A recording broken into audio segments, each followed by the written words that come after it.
내가 누군가를 사랑할 때 더 행복해진다라고 그랬습니다. 사실 인생의 비결은 아까 사회자님께서도 말씀하셨지만 인생의 비결은 돈을 많이 버는 것에 있다고요? 돈을 많이 트럼프처럼 돈이 많으면 행복하다고요? 아니랬죠. 트럼프가 그 비싼 요트를 사서 그 안에서 지내면서 1년 뒤에 뭐라고 그랬다고요? 나는 이곳에서 하나도 행복하지 않다라고 그랬어요.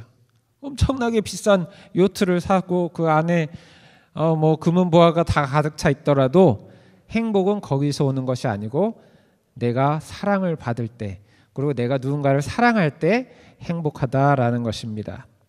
반대로 말하자면 여러분, 내 마음 가운데 누군가를 미워하는 마음이 있으면 어떻게 되겠어요? 행복하겠어요? 불행하겠어요? 불행한 것이죠.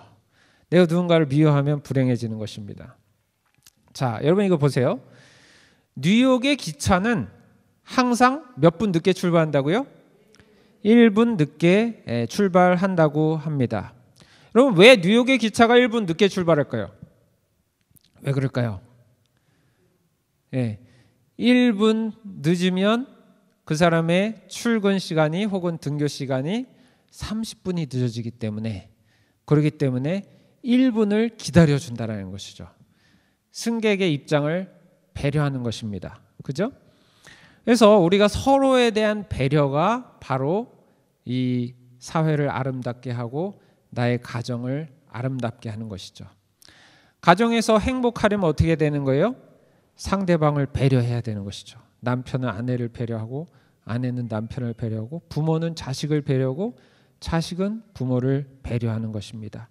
그렇게 할 때에 행복해지는 것인데, 화가 날 때 1분만 참아도 화가 많이 가라앉는다고 합니다. 하루는 이 전철이 이렇게 덜컹거리면서 전철이 가고 있었어요. 근데 거기에 한 아빠와 한 6살 된 아이가 이렇게 앉아 있는 것입니다. 근데 이 남자 아이가 가만히 있어요? 가만히 있지 않아요?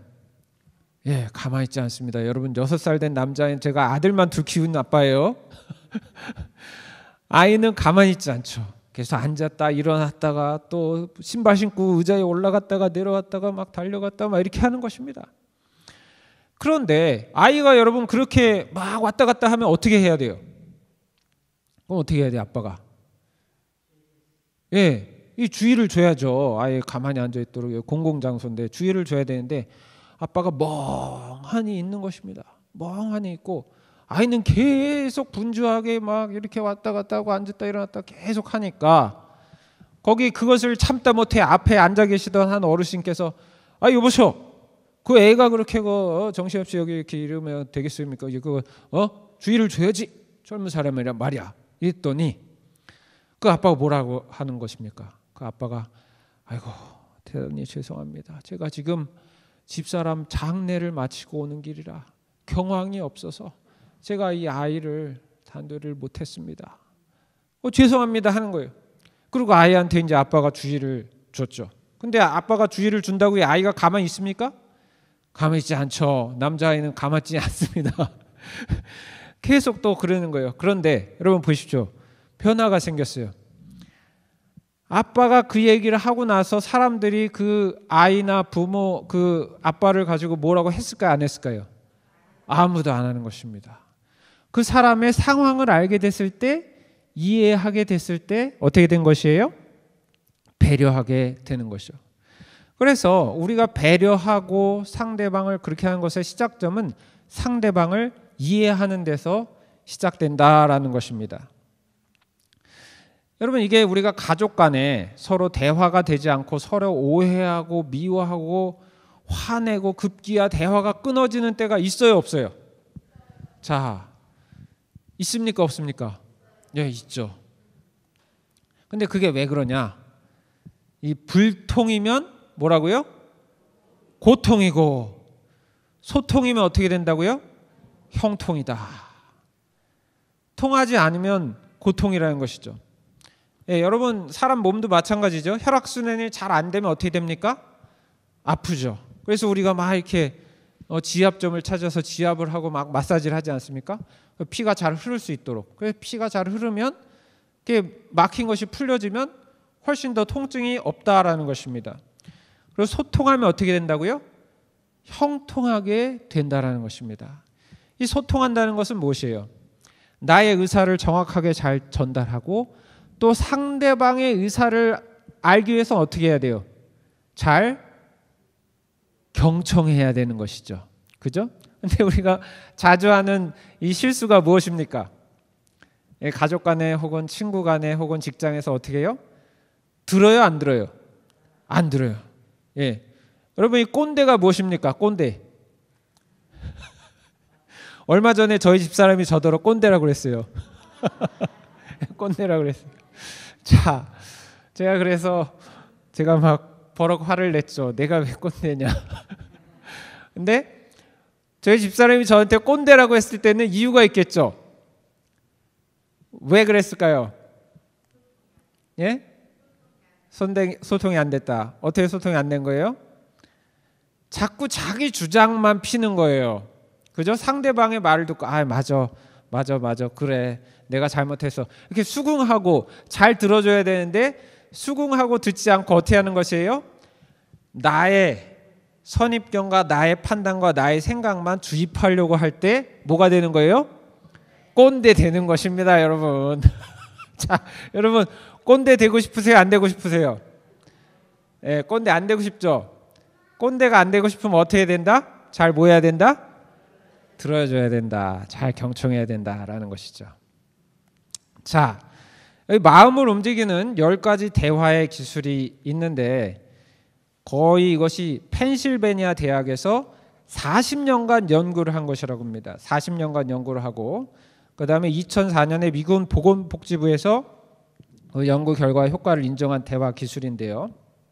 자, 여기 보니까 이 이해 기술의 핵심 포인트가 뭡니까?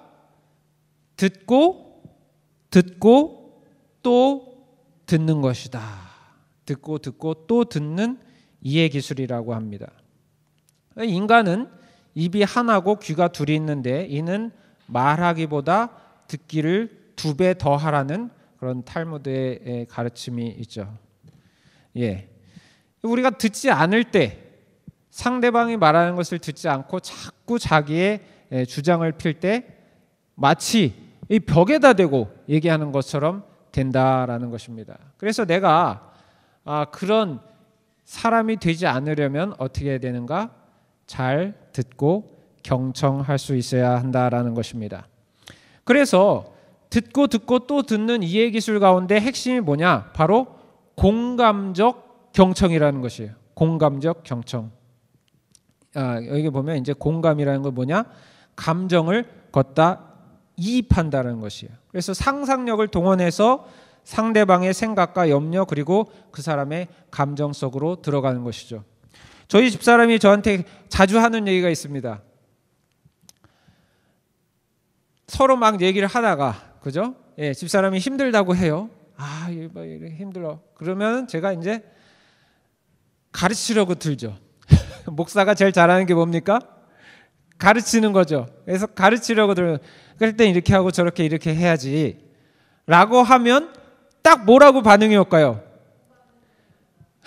그렇죠. 공감 능력이 없다 그러죠.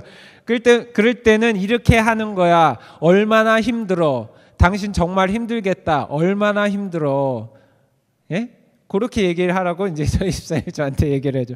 그럴 때는 가르치려 들지 말고 그래 정말 힘들었겠다. 얼마나 힘들었어. 정말 힘들었겠네. 힘내. 이렇게 하는 것이 뭐라고요? 공감적 경청. 공감 능력을 가지고 공감적 경청을 하는 것이다라는 것입니다. 이것이 바로 마음을 움직이는 10가지 대화 기술 가운데 가장 중요한 듣고 또 듣는데 공감적 경청을 한다라는 것입니다. 바로 사랑이라는 것은 어쩌면 이런 기본적인 것에서 시작되는 것 같아요. 그죠? 상대방의 입장에서 상대방의 마음을 이해해주고 들어주고 이해해주고 위로해줄 때 거기에서 서로 간에 공감대가 형성이 되고 이해가 되면서 사랑이 자라나는 것이죠. 이 카와이 섬 연구라는 것이 있었는데요. 1955년생 신생아 833명을 30년간 추적을 했다라는 것입니다. 그래서 이 카와이 섬이 이 하와이 섬 근처에 있는 그 섬인데 아주 지금은 아름다운 곳이지만 이때 1955년 당시에는 범죄율이 거의 80% 될 정도로 그런 최악의 그 사회 환경을 갖고 있던 곳이라고 합니다. 그런데 그곳에 열악한 환경 가운데서 자라난 사람들 가운데 201명 중에서 72명이 훌륭한 인물로 성장했다라고 하는 것이에요. 자, 보십시오. 833명을 조사했더니 그중에 201명이 아주 나쁜 극악한 환경 가운데 자랐어요. 근데 보통 나쁜 환경 가운데 자란 아이들은 어떻게 됩니까? 커서도 아주 범죄율이 높아지고 그렇게 되는 것이죠. 그런데 그 201명 중 72명은 오히려 아주 참을성이 있고 또 판단력이 있고 자존감을 지닌 훌륭한 인물로 자랐다라는 것입니다. 그래서 무엇이 그것을 이런 결과를 낳게 했을까 조사를 해봤더니 자, 그 가장 큰 요인은 뭐였다고요? 인간관계였다라는 것입니다. 인간관계인데 바로 사랑의 관계였다라는 것이죠.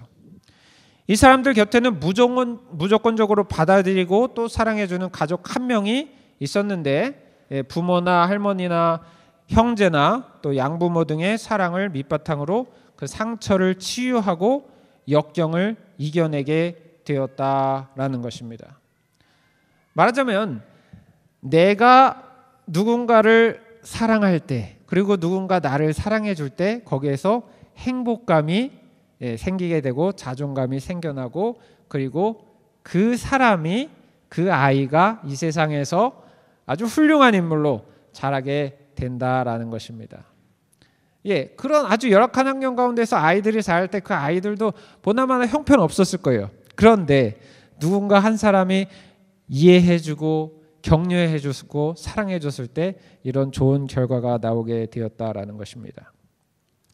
여러분 삭개오의 이야기를 들어본 분도 계실 것이고 또 처음 오신 분들은 삭개오의 이야기를 못 들어보셨을 것입니다. 이 삭개오라는 사람은 아주 미운 털이 박힌 사람이었죠. 동네에서 이 이스라엘 지역에서 아주 그 미운 털이 박힌 그런 사람이었습니다. 왜 삭개오 미운 털 박혔어요? 못된 짓을 많이 했으니까. 당시에 이 로마의 앞잡이가 되어서 사람들로부터 이 세금을 어마어마한 세금을 뺏어 갔던 것입니다. 그래서 사람들이 다 일종의 따돌림을 시키고 그렇게 했다라는 것입니다. 근데 어느 날 소문이 들려서 사람들이 막 가는데 보니까 예수님이 이 마을에 오셨다라는 것이에요. 예수님이 오신 거예요. 그래서 이 삭개오는 예수님을 보고 싶었던 것입니다. 예수님이 오셨구나. 예수님을 꼭 보고 싶다. 그리고 이렇게 했는데 이 삭개오는 여러분 키가 커요, 작아요? 여기 보시면 키가 아주 작은 사람이었습니다. 키가 작다 보니까 뒤에 서가지고 이 앞에 사람들이 이렇게 키가 크니까 예수님 보여요, 안 보여요? 예수님이 안 보이는 것이죠. 그래서 이 삭개오가 어떻게 합니까? 나무 위에 뽕나무 위에 걸어서 기어 올라간 것입니다. 거기에서 예수님을 이렇게 보고 있는데 점점 예수님이 어디로 와요? 이 뽕나무로 밑으로 계속 오시는 것입니다. 그래서 예수님이 뽕나무 밑으로 오시더니 위를 이렇게 쳐다보면서 누구를 봐요? 나를 보는 것입니다. 나를 보는 거예요. 예수님이 왜 나한테 오셨을까? 사람들이 가까이 가지 않았어요. 쳐다보지도 않았어요. 그런데 예수님이 오셔서 나에게 오시고 나를 쳐다보시고 말씀을 하는데 뭐라고 그러냐? 예수께서 그곳에 이르사 우러러 보시고 이르시되 삭개오야 속히 내려오라. 내가 오늘 내 집에 유하여야 하겠다 하시니. 자, 여러분 학교에 다니는데 혹은 직장에서 회사에서 어떤 사람이 따돌림을 받아요. 따돌림 받는 사람들 있어요, 없어요? 있죠. 근데 만약에 학교에서 한 아이가 따돌림 받고 있는데 여러분의 자녀분이나 혹은 손주분이나 따돌림 받는 아이한테 가까이 가서 걔랑 친하게 되면 어떻게 될까요? 걔도 같이 따돌림을 받죠. 애들이 친하면 그렇게 되잖아요. 그래서 따돌림 받는 애가 왜 맨날 외톨이에요? 자기도 따돌림 받을까 봐 안 가는 거잖아요. 그죠? 직장에서도 마찬가지잖아요. 그런 게 있죠. 부인할 수 없죠. 분명히 있어요. 사회에는. 이 삭개오도 그런 사람이었어요.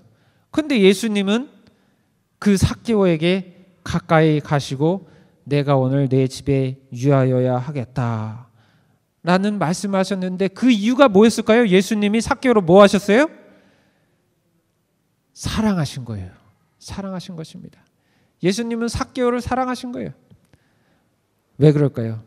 예수님은 우리 모두를 다 각자 한 사람 한 사람을 다 사랑하시는 분이신 것입니다. 여기 보면 누가복음 19장 7절에 사람들이 이제 말합니다. 무사람이 보고 수군거려 가로되 저가 죄인의 집에 유하러 들어갔도다 하더라. 그렇게 사람들이 수군수군 거릴 때 그 이야기를 예수님께서 들으시고 하신 말씀이 이 말씀입니다. 인자에 온 것은 잃어버린 자를 찾아 구원하려 함이니라. 인자에 온 것은 잃어버린 자를 찾아 구원하려 하는 것이다.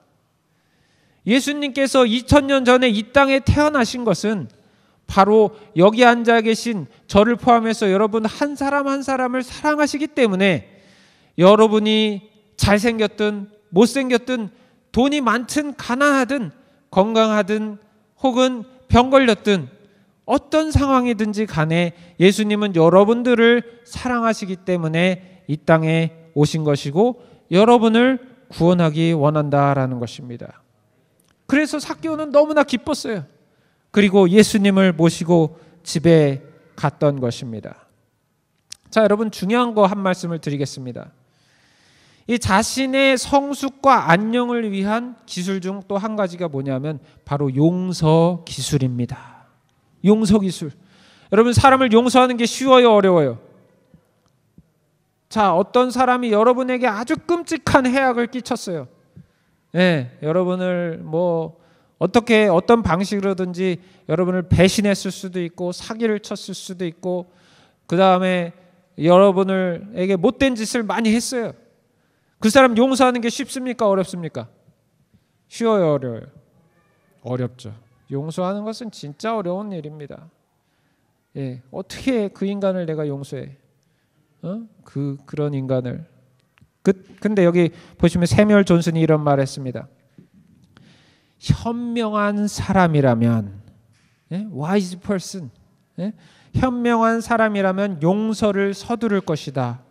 시간의 가치를 아는 사람으로서 불필요한 고통으로 그 시간을 괴롭게 보내고 싶지는 않을 테니까.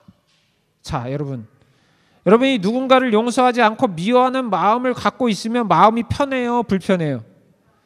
마음이 너무 불편한 것이죠. 누군가를 미워하는 마음을 계속 내 마음에 갖고 있어. 그 사람을 탁 보면 아주 혈압이 확 올라가. 혈압이 올라가죠. 건강에 좋습니까? 안 좋습니까? 혈압이 올라가면. 그 왜 드라마에 보면 그런 장면 많이 나오잖아요. 막 이렇게 하다가 갑자기 그 회장님이 뒷목 잡고 팍 쓰러지잖아요. 그죠? 앞에서 자식이나 누군가가 이렇게 아버지 하면서 딱 할 때 뒷목 잡고 딱 쓰러져 버리죠. 그 왜 혈압 올라간 거잖아요. 누군가가 나에게 충격을 주면 혈압이 빡 올라가는 거죠. 건강에 안 좋은 것이죠. 자, 여기 베드로가 예수님께 묻습니다. 그때 베드로가 나와 가로되 주님, 예수님, 형제가 내게 죄를 범하면 몇 번이나 용서하여 주겠습니까? 그랬더니 7번 용서해 줄까요? 그랬더니 예수님 뭐라고 그러셨어요? 7번뿐만 아니라 70번씩 7번이라도 할지니라. 자, 여러분 산수 수학 잘하시는 분 7 곱하기 70은 몇이에요? 77에 49, 490번까지도 용서하라는 말씀. 자, 480 9번, 490번까지 하면 그 다음에 491번엔 용서 안 해, 이겁니까? 아니죠. 무한대로 하라는 것입니다. 7은 완전수죠. 완전수 2번 곱하고 걷다가 0까지 곱해가지고 그냥 무한대로 용서하라라는 것입니다. 이게 가능합니까? 누군가 나에게 잘못했는데 무한대로 용서하는 게? 자, 만약에 여러분의 남편이나 혹은 여러분의 자식이나 혹은 여러분의 부모나 여러분에게 잘못했는데 또 잘못하고 계속 잘못해요. 예, 저 왼수, 저 인간, 저 XX 무한대로 용서할 수 있을까요? 쉽지 않죠. 쉽지 않습니다. 그런데 용서하라는 것입니다. 왜 용서하라는 것일까요? 왜? 바로 예수님이 우리의 죄를 그렇게 용서하시기 때문에 그래요. 하나님이 바로 우리의 죄를 그렇게 무한대로 용서하신다라는 것입니다. 자, 여러분, 세상에 수많은 신들이 있어요. 여러 신이 있지만 그 신들은 용서하지 않습니다. 죄지면 어떻게 돼요? 지옥불에 던져버려요. 그러나 하나님은 다릅니다. 우리가 죄짓고 우리가 예수님을 믿고 우리의 죄를 자백하면 용서해 주시는 분이십니다. 여러분, 만약에 여러분이 누군가에게 이 돈을 빌리거나 혹은 빌려줘 보신 적 있으시죠?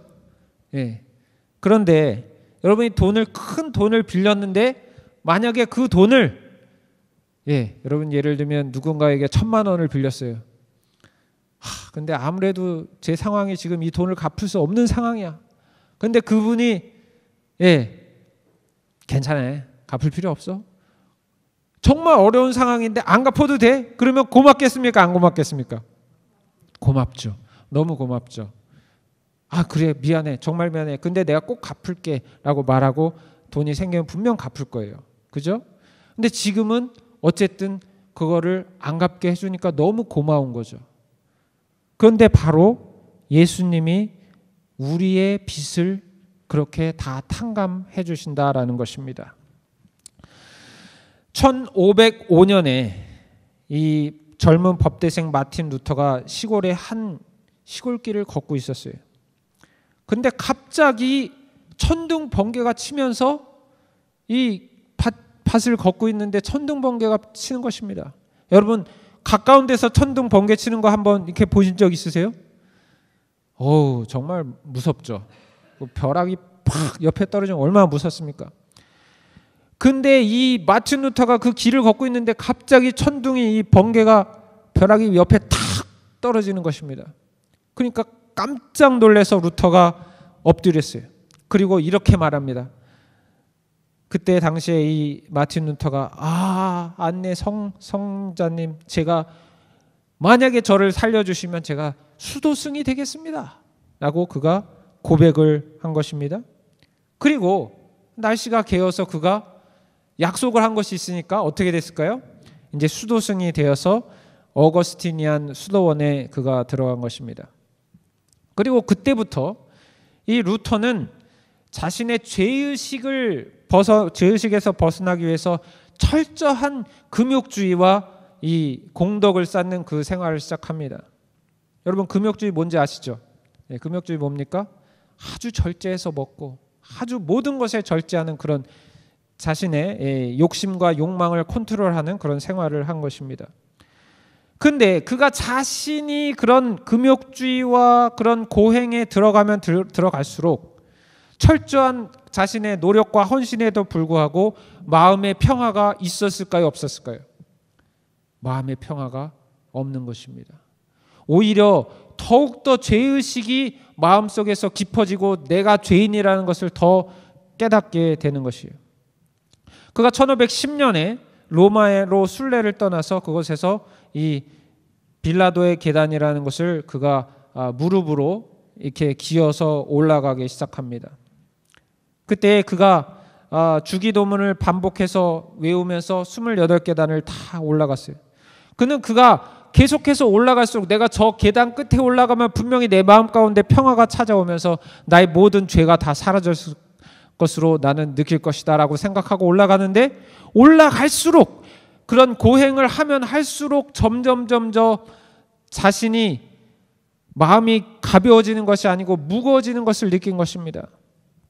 제가 티벳에 가보니까 그 티벳의 그 포탈라 궁이라는 곳 앞에, 거기에 이제 그 한 절이 있는데, 그곳까지 사람들이 수백 킬로를 삼보일배를 합니다. 삼보를 걷고 다시 쫙 몸을 완전히 펴서 엎드렸다가 다시 일어나서 삼보, 그거를 수십 킬로 수백 킬로를 해서 라사까지 그들이 고행을 갑니다. 제가 라사에 가서 그들을 보니까 막 완전히 남루해요. 예, 옷이랑 뭐 얼굴이랑 머리랑 며칠 그냥 그렇게 하고 왔기 때문에 아주 남루한. 근데 그들의 표정에서 밝고 행복한 표정을 제가 봤을까요? 아니면 너무나도 안타깝고 불쌍한 표정을 봤을까요? 너무나도 안타깝고 너무나 불쌍해 보이는 그들의 모습을 저는 보게 되었다라는 것입니다. 마치 마틴 루터의 그런 경험이었던 것이죠. 그래서 마틴 루터는 거기에서 실망한 나머지 이제 다시 자신의 연구실로 돌아와서 그가 성경에 나와 있는 로마서 성경 연구를 시작합니다. 그가 성경을 연구할수록 그는 자신의 죄의 용서는 하나님의 거저 주시는 선물이라는 것을 깨닫게 되었어요. 그가 로마서 1장 17절을 읽었을 때 이런 말씀을 보고 그가 깨달음을 얻게 된 것입니다. 뭐라고 적혀 있어요? 다 같이 읽어봐요. 시작. 오직 의인은 믿음으로 말미암아 살리라. 그는 거기에서 믿음으로 자신의 죄가 용서받고 자기가 의로워지고 하나님의 신의 간합하심을 받고 구원을 받을 수 있다라는 진리를 깨닫게 되었던 것입니다. 제가 목회를 처음 나와서 휘경동에서 목회를 이제 부목사로 시작했을 때였습니다. 그때 제가 이제 이삿짐을 제 새로운 사택으로 옮겨야 되기 때문에 이제 담임 목사님께 차를 빌렸어요. 근데 그 휘경동 골목이 이렇게 아주 좁습니다.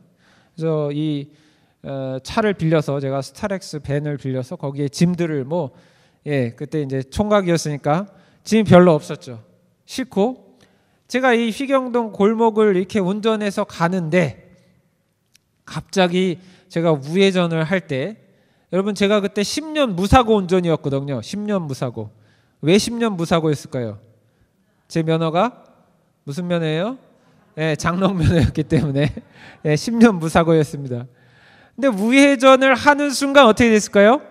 갑자기 끽 소리가 이 우측에서 나는 것입니다. 뭐지 하고선 급하게 차를 세우고 내려와서 봤더니 차가 어떻게 됐어요? 정확하게 이렇게 쫙 선이 간 것입니다. 야, 이거 목회 시작도 안 했는데 시작하는 첫날 제가 대형 사고를 낸 것이죠. 자, 수련 전도사로 나와서 첫날에 목회 시작하면서 대형 사고를 낸 것입니다. 야, 이게 큰일 났다. 이거 어떻게 하냐. 이거 아직 첫 월급, 당시에 제 월급이 67만 원인가 그랬어요. 근데 요거 이제 해가지고 제 생각에 어림잡아 한 50만 원은 견적이 나올 것 같다라는 판단이 제가 그때 들었는데, 그래서 제가 목사님을 찾아가서 제가 머리를 조아리고, 목사님 대단히 죄송합니다. 제가 이삿짐을 옮기다가 차가 옆에 문짝을 완전히 긁었는데 너무 깊게 긁고 말았습니다. 제가 첫 월급 받으면 제가 그 월급으로 바로 차 고쳐서 갖다 놓겠습니다 라고 제가 말씀을 드렸더니 목사님께서 하시는 말씀, 아이고 성준아 걱정하지 마, 내가 그거 다 알아서 다 처리할게, 딱 그 말씀을 하시는 거예요.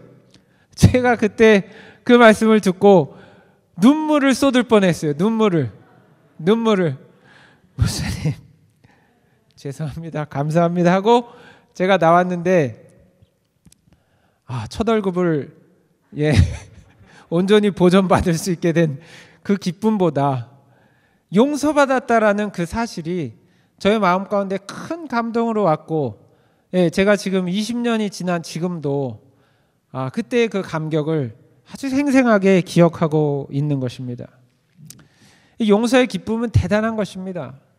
우리가 용서받을 때의 기쁨, 또 뿐만 아니라 내가 쿨하게 다른 사람의 죄를 용서해 주는 것도 나에게 큰 기쁨과 건강을 가져다 줄 수 있다라는 것입니다. 성경 로마서 3장 10절은 의인은 없나니 하나도 없다라고 그랬어요. 자, 그럼 어떤 사람들은 물어볼 거예요. 나는 죄 아닌데, 나 죄 진 적 없는데 라고 말할 거예요. 근데 여러분, 중요한 것은 성경이 말하는 죄는 이 세상에 있는 민법, 형법 이런 거와는 다른 죄예요. 성경이 말하는 죄는, 성경은 예를 들면 우리가 하는 하얀 거짓말 있죠. 화이트 라이. 좋은 의도에서 하는 거짓말도 거짓말입니다. 우리가 살면서 죄를 과연 안 지었을까요? 예를 들면 성경은 누군가를 미워하는 것도 죄라고 했어요. 또 남을 속이는 것도 죄고, 또 남의 것을 탐내거나 그런 모든 것, 부모님을 효도하지 않은 것, 그런 모든 것이 다 죄라고 하는 것입니다. 남편에게 화나고, 친구에게 화내고, 성질 부리고, 아이들에게 또 이렇게 한 거, 양심이 하지 말라고 하는데 하는 거, 그런 모든 것들이 다 죄라는 것입니다. 그래서 성경 앞에, 하나님 앞에 의인은 없나니 하나도 없다라고 말하는 것입니다.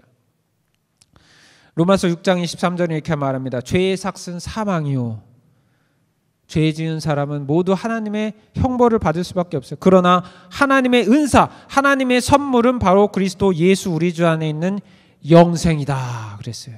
영원한 생명을 성경에서 우리에게 약속해 주고 있는 것입니다. 우리가 예수님을 믿을 때 이 영원한 생명을 우리가 받게 되는 것입니다. 우리 모두는 죄인이라고 그랬어요.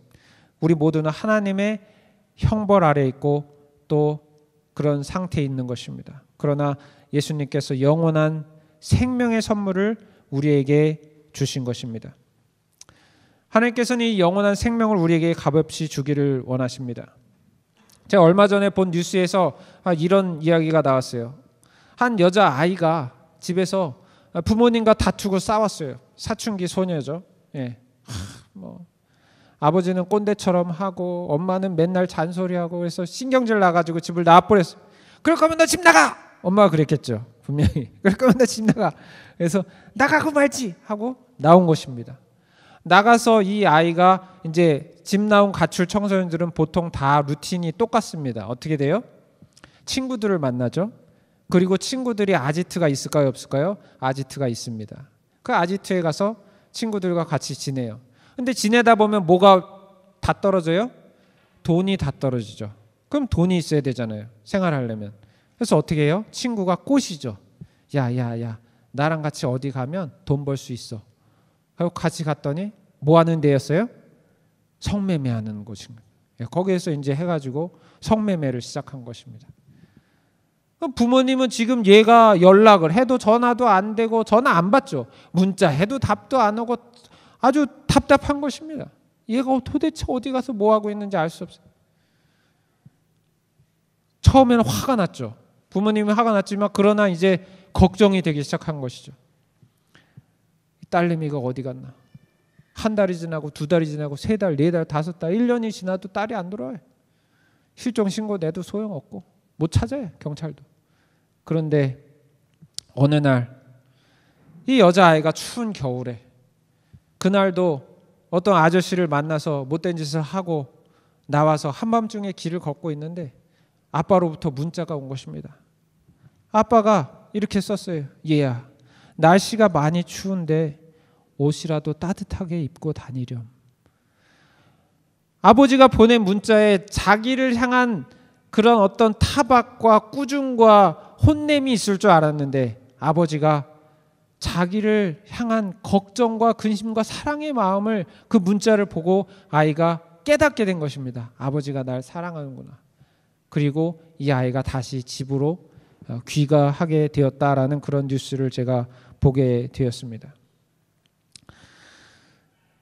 사랑을 베풀 때 그 사랑이 사람을 변화시키는 것입니다. 바로 하나님의 사랑과 용서, 그것이 우리를 변화시키고 우리의 관계를 변화시키는 것입니다. 하나님은 왜 우리를 버리시지 않는가? 그 이유는 바로 하나님은 사랑이시기 때문인 것입니다. 저는 이제 말씀을 마치면서 하나님은 사랑이시고 또 그 하나님은 우리를 버리지 않으신다라는 것을 여러분께 말씀드리기 원합니다. 그 예수님께서는 여러분을 구원하기 원하시고 그것을 위해서 2000년 전에 이 땅에 오셔서 십자가에 자기 자신을 못 박히게 내어주신 것입니다. 요한복음 3장 16절에 이렇게 말씀합니다. 하나님이 세상을 이처럼 사랑하사 독생자를 주셨으니 이는 저를 믿는 자마다 멸망치 않고 영생을 얻게 하려 하심이니라. 십자가에 못 박히신 예수님은 바로 우리를 구원하기 원해서 그렇게 하신 것입니다. 그리고 구원받는 길은 단 한 길이 있습니다. 그 한 길은 바로 주 예수를 믿으라는 것입니다. 우리가 예수님을 믿고 또 그분의 이름으로 기도할 때 우리는 구원을 얻게 되는 것입니다. 바로 그 예수님의 사랑이 나를 행복하게 하고 또 그 예수님의 사랑을 통해서 우리의 가족이 행복하게 될 것입니다. 저희 가정은 예수님 믿는 가정입니다. 저희 어머니께서 신앙을 처음 시작하셨고 그리고 그 신앙을 통해서 아버지도 예수님을 믿고 구원받게 되었고 또 고모 또 저희 할머니 또 저희 형제 모든 온 가족이 저희 어머니의 신앙을 통해서 구원을 받게 되었어요. 그래서 그 구원을 통해서 저희 가족들이 예수님 안에서 정말 행복하고 또 사랑이 넘치는 그런 생활을 하고 있는 것입니다. 예수님께서 이 저녁 여러분 모두에게 이 사랑의 초청을 하시는 것입니다. 바로 행복으로의 초청인 것이에요. 그 예수님의 사랑을 깨닫고 내가 그 사랑을 다른 이에게 주기를 원하시는 것입니다. 그리고 다른 이를 용서하기를 원하시는 거예요. 거기서 바로 사랑과 행복이 시작하게 될 것입니다. 감사합니다.